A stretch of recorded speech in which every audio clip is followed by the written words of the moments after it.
Allez, salut à tous. Aujourd'hui, on plonge au cœur d'une course de légende, le Prix du Bourbonnais, à travers le regard d'un expert. C'est une de ces courses où la tension est à son comble, où chaque détail a son importance.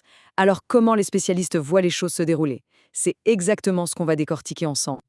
Voilà le plan de match en 5 étapes pour bien tout comprendre. On commence par l'enjeu, qui est juste énorme.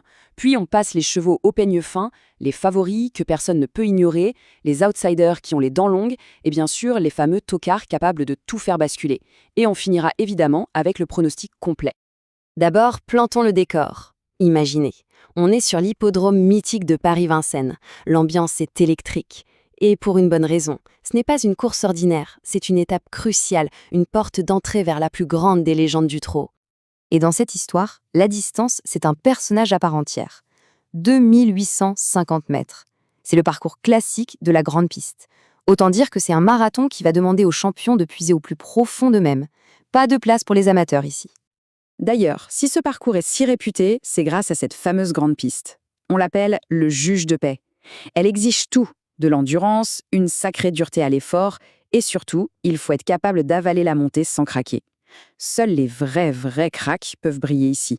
L'enjeu, il est là, résumé en un seul chiffre, 4. C'est le nombre de places à prendre. Les 4 premiers de cette course, et seulement eux, repartent avec leur ticket pour le Graal, le prix d'Amérique. La pression est donc absolument maximale. Bon, passons aux choses sérieuses. Les forces en présence. Dans un lot de ce niveau, il y a quand même 2 chevaux qui sortent clairement du lot. Pour les experts, ce sont les 2 piliers, la base sur laquelle on construit tout raisonnement. Le premier, celui que tout le monde attend, c'est lui, le numéro 15, Idaho de Tillard. C'est simple, c'est le cheval que tout le monde a sur les lèvres, l'immense favori de l'épreuve. Notre source utilise une expression qui dit tout, l'épouvantail de la course. C'est une image parfaite, non? C'est celui qui fait peur à tous les autres, la référence absolue, le cheval à battre. Mais alors, pourquoi est-ce que c'est un épouvantail? Déjà, il est considéré comme la base absolue pour le quintet. Ensuite, il a une accélération qui peut être foudroyante. On le décrit comme dur comme le roc, et pour ne rien gâcher, il adore ce parcours si exigeant. Bref, il a le profil parfait. Mais attention, face à cet épouvantail, il y a un adversaire de taille, le numéro 12, Joshua Tree. C'est le crack de l'écurie Bazir, un nom qui, dans le milieu, pèse très lourd. Joshua Tree, c'est clairement l'opposant numéro 1. Son entourage l'annonce au top de sa forme. Et puis, il y a ce détail technique crucial. Il va courir pieds nus.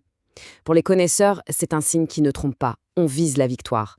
C'est un candidat plus que sérieux au podium. Donc, pour résumer ce choc des titans, d'un côté, on a Idaho de Tillard, l'épouvantail, la puissance à l'état pur.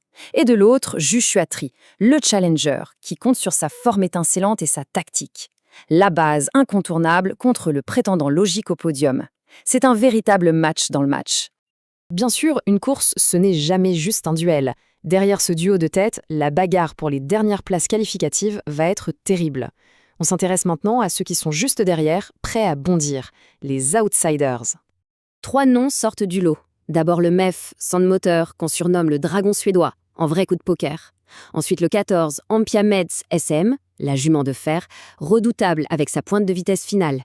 Et enfin le numéro 6, Hokkaido JL, un cheval un peu caractériel, mais qui a un moteur énorme s'il est bien luné. Chacun a sa propre arme. Maintenant, si on veut vraiment mettre un peu de piment, et pourquoi pas viser les gros gains, il faut regarder du côté des tocards. Ce sont ces chevaux que peu de gens voient venir, mais qui peuvent totalement créer la surprise à l'arrivée. Alors, pour qu'on soit bien d'accord, un tocard, c'est un mot typique du jargon des courses en France. C'est un cheval à très grosse cote, un peu oublié par les parieurs, mais qui a le potentiel de s'immiscer à l'arrivée et de faire sauter la banque. C'est un peu la quête du coup de génie. Et notre expert en a repéré 2. D'abord, le numéro 3, Inma Rosa, une jument souvent sous-estimée, mais qui se donne toujours à fond.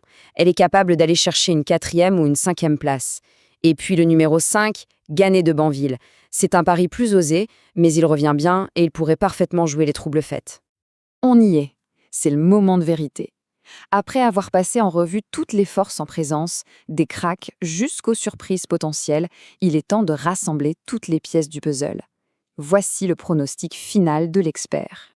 Mais juste avant la sélection, une petite note très intéressante, le regret de l'expert.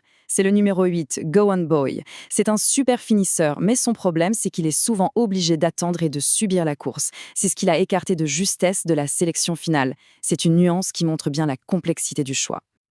Alors, le voilà, ce fameux ticket en 8 chevaux. Sans aucune surprise, en 1 et 2, le 15, Idaho de Tillard, et le 12, Joshua Tree. Derrière eux, on retrouve nos outsiders, le 9 sans moteur, le 14 Ampiam et des SM, et le 6 Hokkaido JL. Ensuite vient le regret, le 8 Go On Boy, et on termine avec nos 2 tocards, le 3 Inmarosa et le 5 Gannet de Banville. La hiérarchie est limpide. Et l'analyse se termine sur un conseil de jeu très pratique. Pour sécuriser un peu les paris, l'expert recommande des jeux comme le multi ou le 2/4. L'astuce, c'est de s'appuyer sur les 2 bases en béton, le 15 et le 12 comme des piliers. C'est une approche maligne qui mélange la recherche du gain et une certaine prudence. Voilà, cette analyse pointue est terminée. La question reste entière. Est-ce que le grand favori va assumer son statut et écraser la course, ou est-ce qu'un tocard va venir créer un véritable tremblement de terre? C'est toute la beauté de ce sport. Réponse sur la cendrière de Vincennes.